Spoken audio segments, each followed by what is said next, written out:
Hi, I'm Alian Sofia, and this video is about effect of energy drink prepared with beta-glucans and whey protein on perceived satiety and glycemic response in healthy volunteers.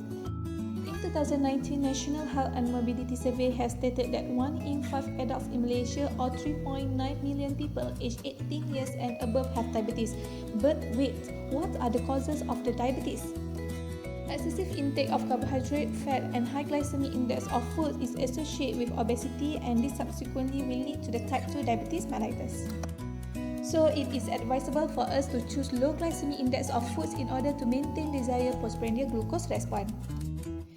And studies show that beta-glucans and whey protein could reduce the glycemic response, hence reduce the glycemic index of foods, and studies also show that these two ingredients also could increase the satiety of food.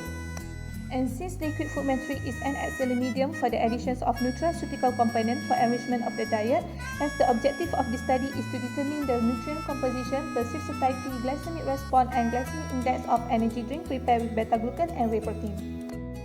So for this study, 4 types of energy drink were developed, which are control, beta-glucans, whey protein, and beta-glucan plus whey protein drink.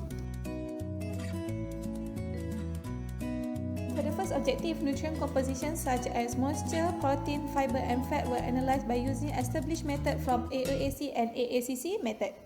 For the next objective, single-blinded crossover study was conducted to determine perceived satiety, glycemic response, and glycemic index of energy drink. After 10 hours of fasting, blood glucose was collected at 0 minute, and then the participant required to finish all the test drink.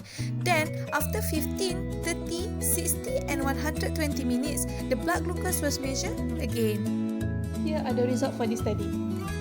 Table 1 showed the nutrient compositions of 4 types of energy drink, and this study showed that the additions of beta-glucan did reduce the total energy content of the drink. Next, perceived satiety was measured by measuring the level of hungriness of the participant after 2 hours consumed the test drink, and this study showed that there are no significant difference in the mean perceived satiety for all test drinks.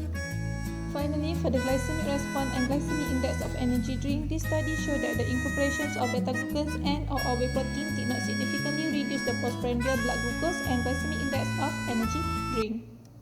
But wait, did you know that beta-glucans and whey protein have been widely consumed among athletes to improve their sports performance? So Uniza have been collaborate with Hutan Ration to produce sport food from these two ingredients. Welcome to Hutan Ration. My name is Jazrul. I'm the founder of Hutan Ration. We are pleased to collaborate with Uniza on some of the product developments because we believe our product must be backed by science. So Uniza is helping us in developing, formulating, and also testing our products. So they'll be out in the market with proven scientific results.